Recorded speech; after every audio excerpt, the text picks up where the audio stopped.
بہتر ہوگا کہ یہ سوالات آپ انہی سے کریں۔ اس کے لہجے سے ہوش مزاجی یکبیک کافور ہو گئی اور یوں محسوس ہوا جیسے اس نے ریسیور کریڈل پر ڈال دیا ہو۔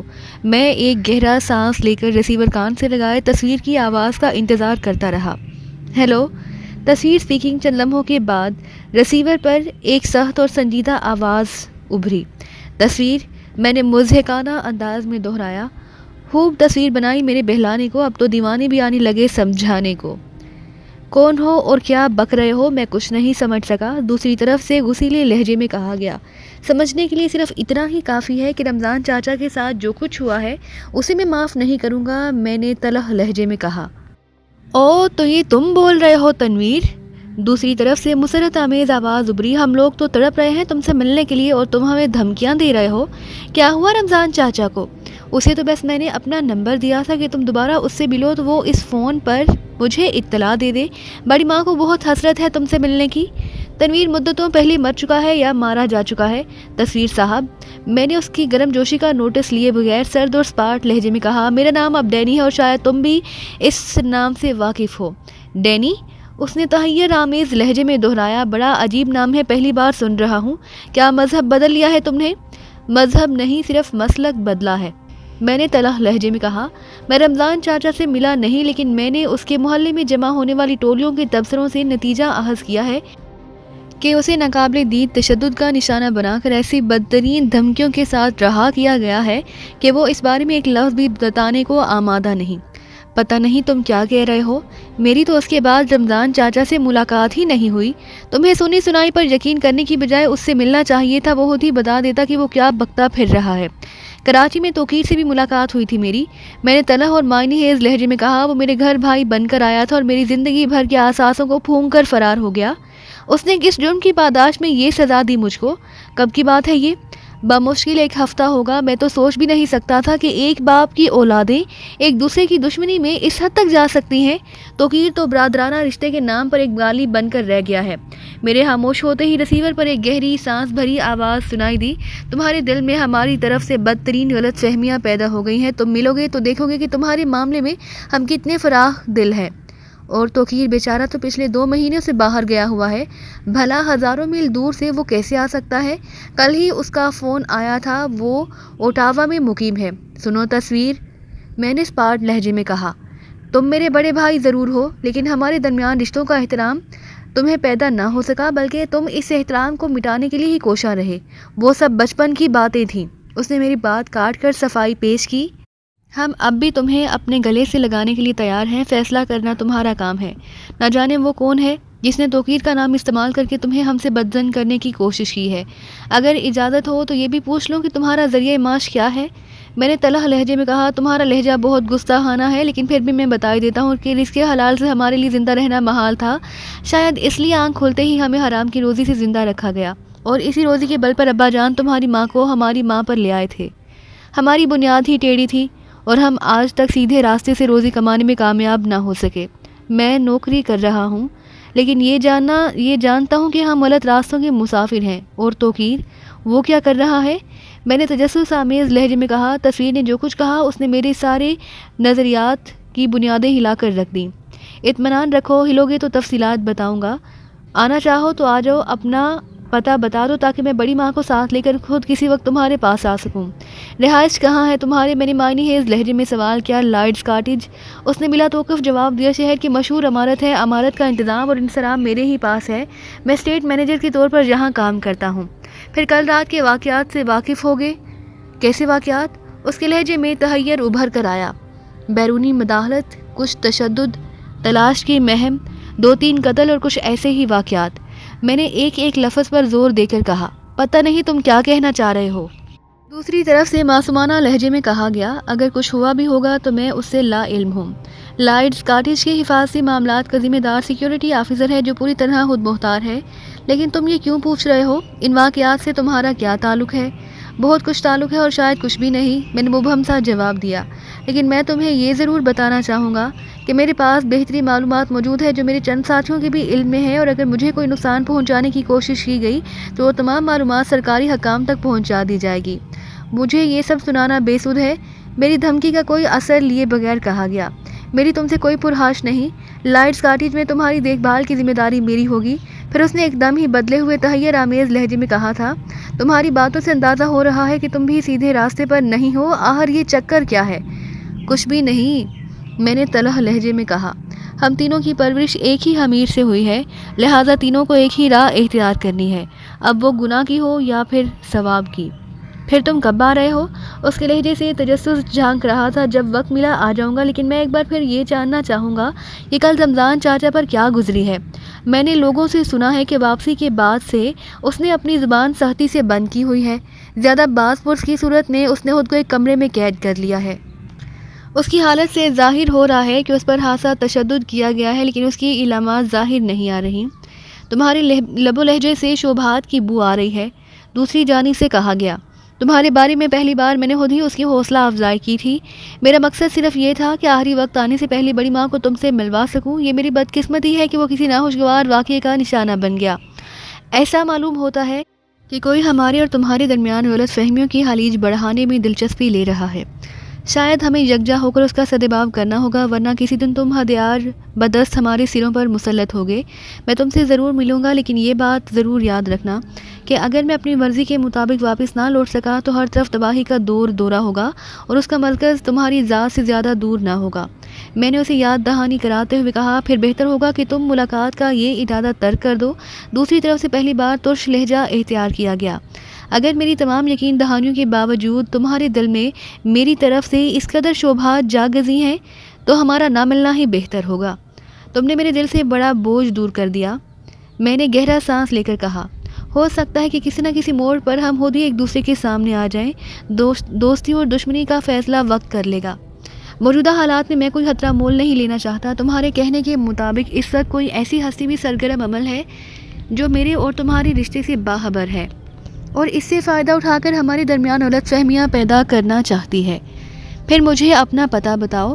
اس کے لہجے میں برہمی اود کر آئی۔ میں ڈرائیور کے ساتھ بڑی ماں کو تمہاری قدم بوسی کے لیے بھیج دوں گا۔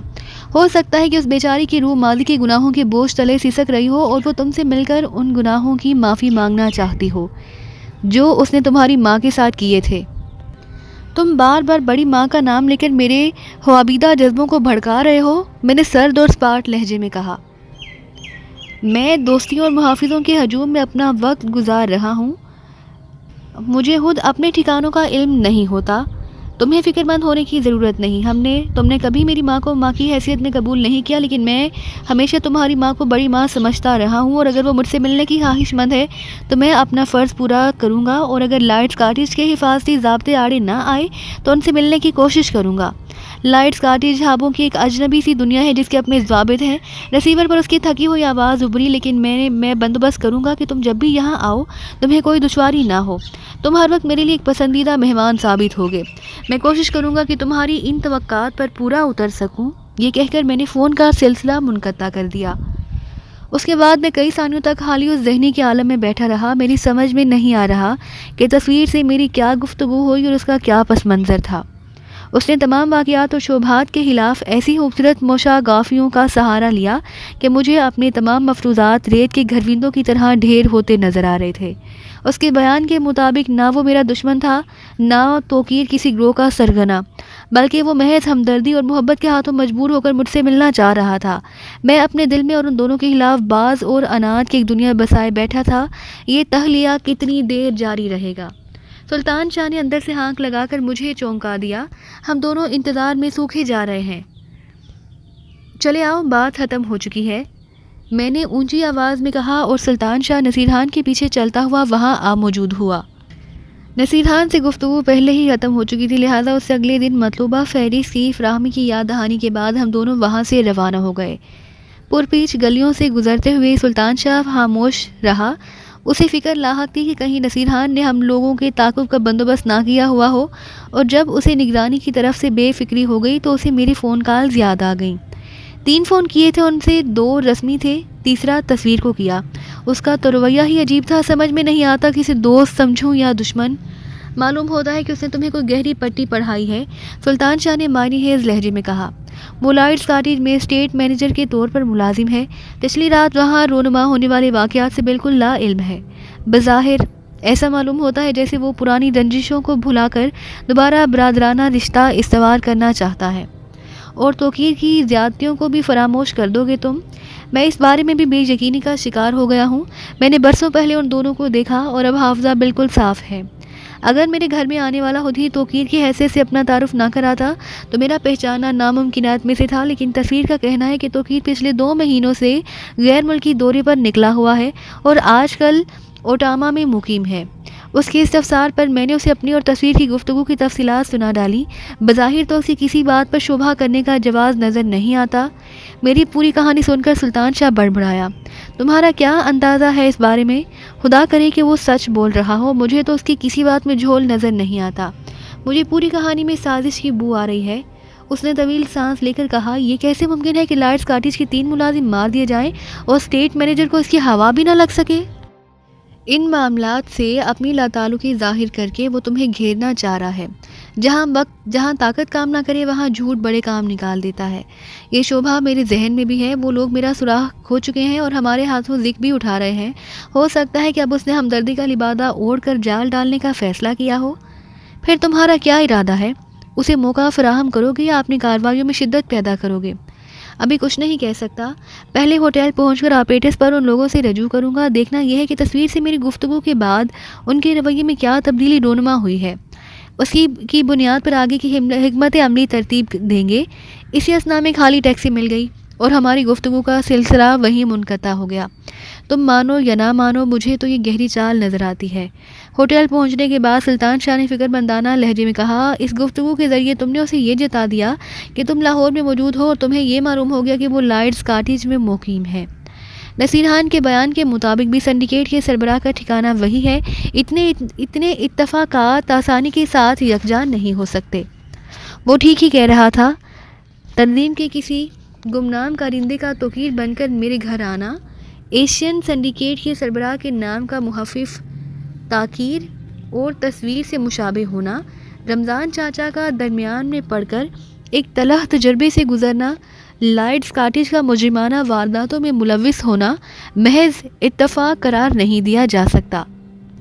مٹھی جو بند تھی اب بڑی حد تک کھل گئی تھی۔ دونوں فریق ایک دوسرے سے واقف ہو چکے تھے، لیکن فریق ثانی لومڑی کسی مکاری سے کام لیتے ہوئے کھلے اعترافات سے گریزاں تھے تاکہ مجھے اپنے ڈھب پر لا کر وار کر سکیں۔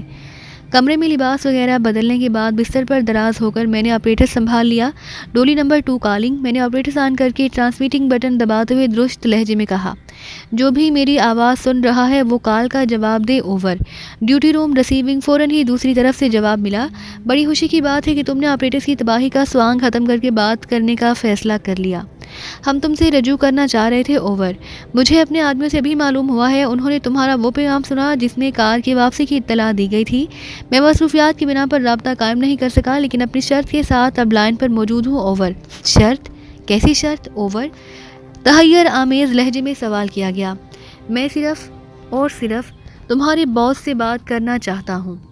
یہ ممکن نہ ہوا تو میں ابھی گفتگو ختم کر کے تمہارے اس آپریٹرز کو برقی آتش دان کی نظر کر دوں گا، اوور۔ تم باس کو نہیں جانتے۔ اگر میں کسی اور سے تمہاری بات کرا دوں تو تمہیں علم بھی نہ ہو سکے گا۔ آخر تم اس شرط پر کیوں اڑے ہوئے ہو؟ میں تم سے بات کرنے کے لیے پوری طرح با اختیار ہوں، اوور۔ باس خارش زدہ چوہوں کی فوج کا ہو یا تم جیسے انسانوں کا، اپنے تحکم اور لب و لہجے سے الگ پہچانا جاتا ہے۔ میرا اور اپنا وقت برباد نہ کرو۔ تم میرے سوالات کا جواب نہیں دے سکو گے، اوور۔ ہماری دشواری کو سمجھنے کی کوشش کرو، دوسری طرف سے عاجزانہ لہجے میں کہا گیا۔ اس وقت کم از کم ہمارے 20 آدمیوں کے پاس یہ آپریٹرز موجود ہے۔ باس اس رابطے پر تم سے کھل کر بات نہیں کر سکتا، اوور۔ وہ حاکم ہے اور 20 اس کے محکوم۔ اگر وہ اسی قدر ناقابل اعتماد ہے تو ان سے کچھ دیر کے لیے آپریٹرز واپس لیے جا سکتے ہیں۔ میں نے موقع پاتے ہی ان لوگوں میں بددلی پھیلانے کی نیت سے شوشہ چھوڑا جو اس وقت اپنے اپنے آپریٹرز پر ہماری گفتگو سن رہے تھے۔ یا پھر مجھے اس سے رابطے کا کوئی دوسرا ذریعہ بتا دو، اوور۔ دوسرا ذریعہ؟ اس طرف سے گہرا سانس لے کر حسرت آمیز لہجے میں کہا گیا، کاش مجھے پہلا ذریعہ ہی معلوم ہوتا اور میں اسے تمہاری خواہش سے باخبر کر سکتا۔ میرے لیے یہ ناممکنات میں سے ہے، اوور۔ اور اسی پر تمہیں با اختیار ہونے کا دعویٰ تھا؟ میں نے زہریلے لہجے میں کہا، وہ نہیں تو پھر اپنے ایس او یا سیکیورٹی آفیسر سے بات کراؤ، کیونکہ آنے والا وقت اس پر بہت بھاری پڑنے والا ہے۔ تبل بچ چکا ہے اور لائٹس کاٹیج کی پرہیبت اور پراسرار عمارت میرے ہاتھوں کسی بھی وقت کھنڈر ہو سکتی ہے، اوور۔ ایسو آن لائن میرے خاموش ہوتے ہی آپریٹرز پر ایک نئی آواز ابھری جو میرے لیے اجنبی نہیں تھی کیونکہ اسے میں پچھلی رات کے مارکے میں کئی بار سن چکا تھا. تم کون ہو اور کیا چاہتے ہو؟ اوور. ایک اجنبی ہوں اور کل شام تک کچھ نہیں چاہتا تھا لیکن لائٹس کاٹیج کے سامنے جس توہین آمیز انداز میں مجھے روکا گیا اس کے بعد میں تمہاری اس مختصر سی کائنات کو فنا کرنے کا خواہاں ہوں. میں بہت کچھ جان چکا ہوں. صبح کا سورج تمہارے لیے بربادیوں کا سورج ہوگا. یہ خوشخبری میں اس کو سنانے میں خوشی محسوس کرتا جس کے اشارے پر مجھے روکا گیا. وہ نہیں ملا تو تم ہی یہ نوید اسے سنا دینا. اوور. ہاتھ سے بے جگر معلوم ہوتے ہو. دوسری جانب سے تبصرہ کیا گیا. جس وقت بھی آؤ گے ہمیں اپنے استقبال کے لیے تیار پاؤ گے. اعلان کر کے وار کرنے والوں کی میں تہہ دل سے قدر کرتا ہوں. کوشش کروں گا کہ تمہیں زندہ ہی پکڑا جائے. ایسے نوار ذرا کم ہی ہاتھ آتے ہیں. اور ہاں یہ بھی سن لو کہ تمہیں رکوانے والا میں خود تھا. تمہاری کار کو دوسری مرتبہ اس سڑک سے گزرتے دیکھ کر میں نے خود ہی تمہیں چیک کرنے کا فیصلہ کیا. مجھے خوشی ہے کہ میرا فیصلہ درست ثابت ہوا. اوور. تم نرے گدھے ہو مائی ڈیئر ایسو. میں نے اس کا مضحکہ اڑاتے ہوئے کہا. تم ہمیں نہ چھیڑتے تو ہم خود واپسی کا فیصلہ کر چکے تھے. ہمیں تو اس شخص کی تلاش تھی جو خود کو لائٹس کاٹیج کا اسٹیٹ مینیجر ظاہر کر کے ایک محفل میں جوئے میں 15,000 روپے ادھار ہارا تھا. اس کے بعد سے لاپتہ تھا. وہ عمارت دیکھنے کے بعد ہم نے سمجھ لیا کہ وہاں ہماری دال نہ گل سکے گی اور تمہارے اسٹیٹ مینیجر کو ہمیں باہر ہی کہیں گھیرنا ہوگا. لیکن بدقسمتی سے تم خود ہی ہم سے الجھ بیٹھے اور اب میرا اندازہ ہے کہ اپنے اسٹیٹ مینیجر کے گھپلوں میں تم لوگ برابر کے شریک ہو. اگر آج رات 10 بجے تک ہمیں ادھار کی رقم نہ ملی تو انجام بہت برا ہوگا. 15 لاکھ بھی ہمارے 15,000 کا ازالہ نہ کر سکیں گے. اوور. وہ بہانہ فی البدیہہ سوجھا تھا لیکن دوسرے سرے سے بولنے والے کا رد عمل حیران کن تھا. وہ اپنے بارے میں کیے گئے تبصرے کو بالکل فراموش کر بیٹھا. ہمارا اسٹیٹ مینیجر جوئے میں 15,000 ادھار ہارا ہے. شاید تم اس کے رتبے سے لا علم ہو جو اس پر اتنا بڑا الزام لگا رہے ہو. وہ لائٹس کاٹیج کا بے تاج بادشاہ ہے. نہ جانے کتنے 15,000 وہ اپنے ایک اشارے سے ادا کر سکتا ہے. اس بارے میں یقیناً تمہیں بے وقوف بنا گیا ہے. اوور. تمہارا پیغام اس تک پہنچا دیا جائے گا. تمہارے دعوے میں کوئی حقیقت ہوئی تو وہ خود ہی تم سے رجوع کر لے گا. لیکن یہ ضرور جاننا چاہوں گا کہ تم کون ہو. اوور. میں صرف قرض ہاں ہوں. میرا معاملہ اسی سے ہے. کیا یہ درست ہے کہ تمہارا آقا وہی ہے؟ اوور. غیر ضروری باتوں میں الجھانے کی کوشش مت کرو. اگر تمہاری دھمکیوں میں ذرا بھی وزن ہے تو میں تمہارا منتظر رہوں گا. مجھے یقین ہے کہ ہمارا اسٹیٹ مینیجر مقروض نہیں ہو سکتا. یہ سب تمہارے ہیلے ہیں. Over and all. اس نے اپنی جانب سے گفتگو کا سلسلہ منقطع کر دیا. میں چاہتا تو بات آگے بڑھا سکتا تھا لیکن اس میں کوئی فائدہ نہیں تھا. مجھے جو کچھ معلوم کرنا تھا وہ میرے علم میں آ چکا تھا. ایک طرف تصویر نے اپنی اسٹیٹ مینیجر کی حیثیت کا اعتراف کرتے ہوئے بتایا کہ وہ پچھلی رات کے واقعات سے لا علم ہے کیونکہ لائٹس کاٹیج کی سیکیورٹی آفیسر اپنے معاملات میں خود مختار تھا. اور دوسری طرف سیکیورٹی آفیسر تصویر کو اس عمارت کا بے تاج بادشاہ قرار دے رہا تھا. مجھے محسوس ہو رہا تھا کہ اب حالات تیزی سے رخ بدلنے والے تھے اور ایک بار حالات کے دہارے پر بیر نکلنے کے بعد واقعات کو لگام دینا میرا یا کسی کے بس سے بھی باہر تھا. نصیر خان دفتر سے برآمد ہونے والا آخری آدمی تھا. اس وقت میری رسٹ واچ میں 5:05 ہو رہے تھے اور میرے ذہن میں نفرت اور انتقام کے کوندے لپک رہے تھے. اس وقت میں اپنی زد میں آنے والی ہر اس چیز کو نیست و نابود کر دینے پر تلا ہوا تھا جس کا توقیر، تصویر یا ایٹو کی تنظیم سے کوئی واسطہ ہو. سلطان شاہ نے بہت کوشش کی کہ مجھے اس موڈ میں تنہا نہ چھوڑے لیکن میں نے اس کی ہر کوشش کو ناکام بنا دیا کیونکہ یک بیگ میرے پاس وقت نہیں رہا اور میں ہر قیمت پر جلد از جلد کراچی پہنچنے کے لیے بے چین تھا. پچھلی رات سونے سے پہلے ہم نے پروگرام طے کیا کہ سلطان شاہ لاہور میں اپنے مراسم کو بروئے کار لا کر مناسب مقدار میں آتش گیر مادہ اور چند متفرق نوعیت کے بم حاصل کرے گا. پھر ہم سارا دن اپنے کمرے میں آرام کرنے کے بعد شام 5 بجے سے پہلے ایشین سنڈیکیٹ کے دفتر پہنچیں گے اور دور سے اس کی نگرانی کرتے رہیں گے. نصیر خان کے دفتر سے برآمد ہوتے ہی سلطان شاہ اس کا تعاقب شروع کر دیتا اور اس کے پیچھے پیچھے گھر پہنچ کر اس سے وہ فہرست حاصل کر لیتا جس کا وعدہ ہو چکا تھا. اس دوران میں دفتر کے قریب چھپ کر اس شخص کا انتظار کرتا جو نصیر خان کے بیان کے مطابق دفتر بند ہونے کے بعد پوری اسرار طور پر وہاں آ کر بوس کے لیے رکھی ہوئی ڈاک اور کیمرے کا استعمال شدہ رول نکال لے جاتا تھا. مجھے اس شخص کے پیچھے اندر گھسنا تھا اور اس سے باس پرس کے بعد اسے ہلاک کر دینا تھا. ساتھ ہی اپنی جیبوں میں موجود مادے کے ذریعے فرم کے دفتر کو نظر آتش کر دینا تھا. اس دوران میں سلطان شاہ نصیر خان سے جلد از جلد فارغ ہو کر واپس لوٹتا اور مداخلت کیے بغیر باہر میرے اشارے کا منتظر رہتا کسی دشواری کی صورت میں میرا ہاتھ بٹانے کے لیے وہ بھی اندر گھس پڑتا، ورنہ تنظیم کے اس اہم کاروباری ٹھکانے کو نظر آتش کر کے ہم واپس ہو لیتے۔ لیکن وہ دن ہی شاید کچھ خراب تھا۔